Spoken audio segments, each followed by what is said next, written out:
Coming to you from Studio 701, your source for the latest on-campus news and activities. This is Bronco TV. Hello and welcome to another episode of Bronco TV. I'm Cameron McCurdy. And I'm Sabrina Spears. I know we haven't had an episode for a while, so we have a spotlight on college apps this time. HRC. The play and improv group. Marching band. And also a sports wrap-up. And a delightful skit on Thanksgiving from our very own Justin Chung. So first, how about college apps and HRC? Every year, upperclassmen have the responsibility for studying for the SAT and the ACT.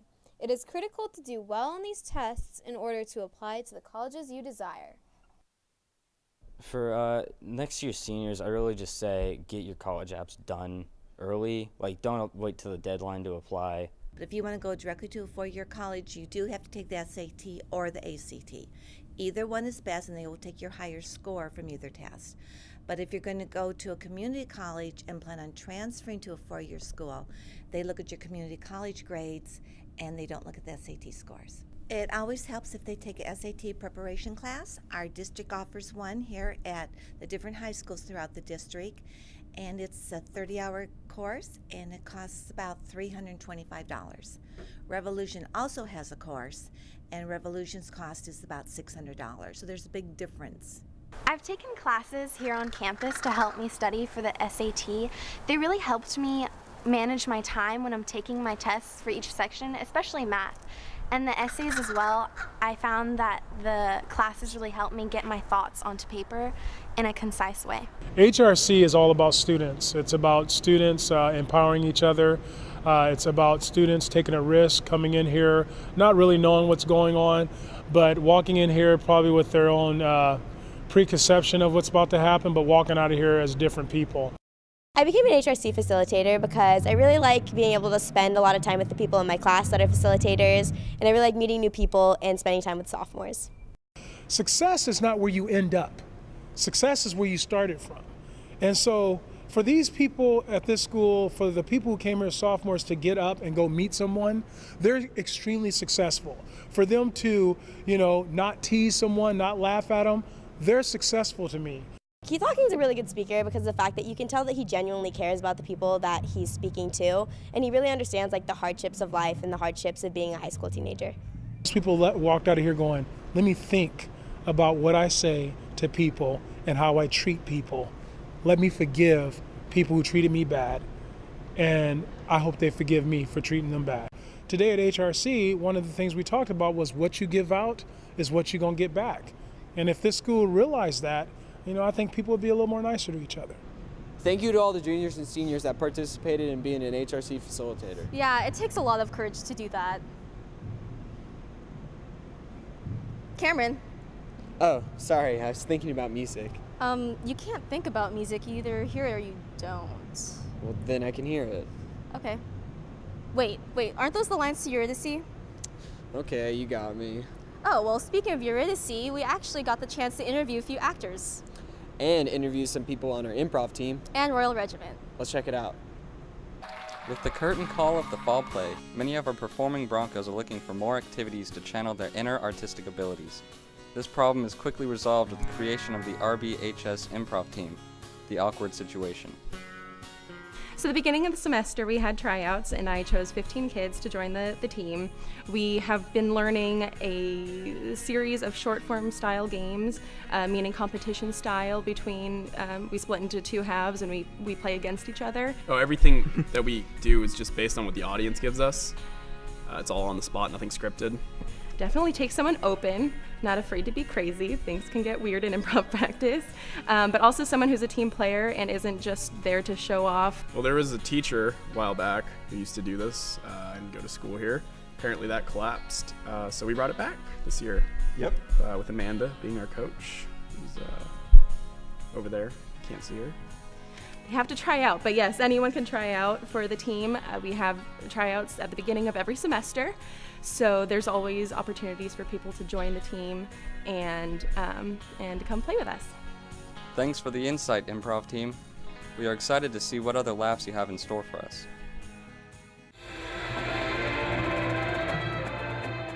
The Royal Regiment is one of our school's most recognized programs, with over 300 students, instructors, and parent volunteers working hard to keep it the best marching band program in California. Student drum major Robert Devlin conducts the marching band during its field show performances. So I'm to help with some of the marching for 200 kids, and that's actually the size of our band program. It's grown in the past couple of years. I'm just in charge of kind of coordinating stuff on the field. It's a lot of responsibility, it's a lot of pressure, but working with everyone, I do enjoy hanging out with them all the time. And so it's more of a fun thing for me as opposed to a pressure, and I really enjoy working with everyone. The band is led by director Dwayne Otani. The Royal Regiment is a great group of kids, and everyone is working really hard towards a common goal, and it's very exciting to work as one unit, and I think the kids have a great time, and I enjoy working with them. This year the band has been working hard towards our final competition of the year at Arcadia High School, and it is the culmination of our season. So for Arcadia, it's this major competition up a couple hours away, and we go up there, and it's been going on for a long time, and we've won for over a decade now in a row, and there's a lot of pressure on us to maintain that, but there's also a lot of pressure for us to succeed at our best. This year's show is entitled Cleopatra, and it's based off of the life that she lived, and we tried to capture that in the music and the visual ideas that we have going on in our field show. Thank you, band members, for all of your hard work, and good luck on Saturday at Arcadia. Congrats to Robert Devlin for being Performer of the Month. I'd like to congratulate all of our fall sports that are advancing to CIF playoffs. And since our fall sports are going to playoffs, winter sports will be starting soon. So here's a quick wrap-up of all of our fall sports. Actually, overall, I thought we did a really good job. I mean, the record, the wins, losses might not reflect, but if you watched our teams compete throughout the season, you saw that they got better from week to week, game to game. I think most of the teams had a good positive experience. We had a lot of kids involved in sports, and the winning and the losing is not the most important thing. The most important thing is the effort, and the effort was outstanding on part of all of our athletes. This fall season, the boys' water polo team swam their hardest even though they were a young team this year. The Chicks with Sticks started out rocky but finished on a great note. The boys and girls cross country team traversed the terrain and crossed the finish line. On the turf, the football team faced some of the hardest teams in the San Diego County. Congratulations to the girls volleyball team for making it to the CIF semifinals. Great job to girls golf for making it to regionals, and a standing ovation to the girls tennis team for winning CIF individuals.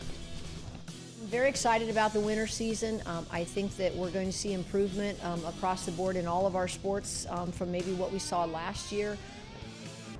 Congratulations to Ivy Dare for being named Athlete of the Month. And now with a Thanksgiving tale, here's Cooking with Justin. Starring Justin Chung. Hello sweethearts, and welcome to the Thanksgiving dinner episode. Today I'll be teaching you honeys how to make a tantalizing turkey, marvelous mashed potatoes, yum-alicious yams, a succulent stuffing, and for dessert, a perfect pumpkin pie. We're gonna go ahead and start with the turkey. Now take it out of the refrigerator.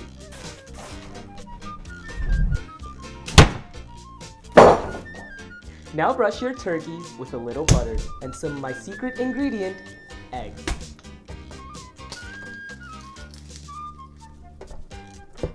Now let your turkey sit for a while. Next are the mashed potatoes. For the creamy, delicious texture that all sweethearts love, you need to mash and fluff the little taters well.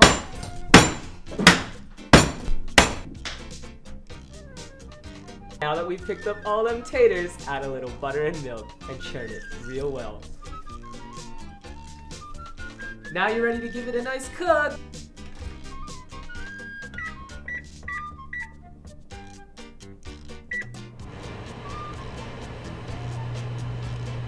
Now for some delicious, organic, and straight from the farm yams.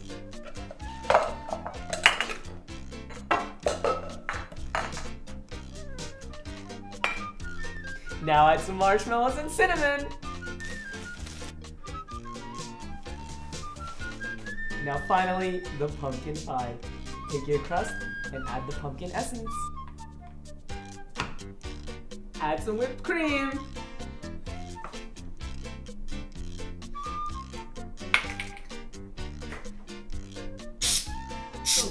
Oh dear. Now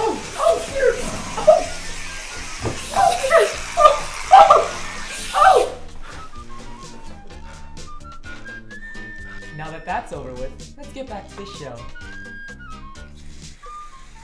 Well, you can just let that sit. Now back to the turkey. No turkey is complete without what? Stuffing!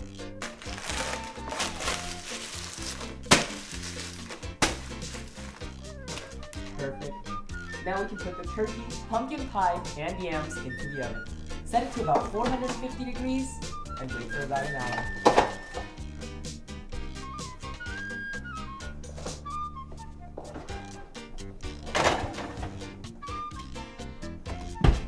We'll see you back real soon while we wait for these honeys to cook and while I go set up our totally fab dinner table.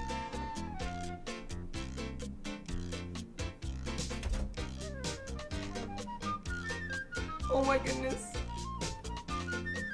I'm gonna cry.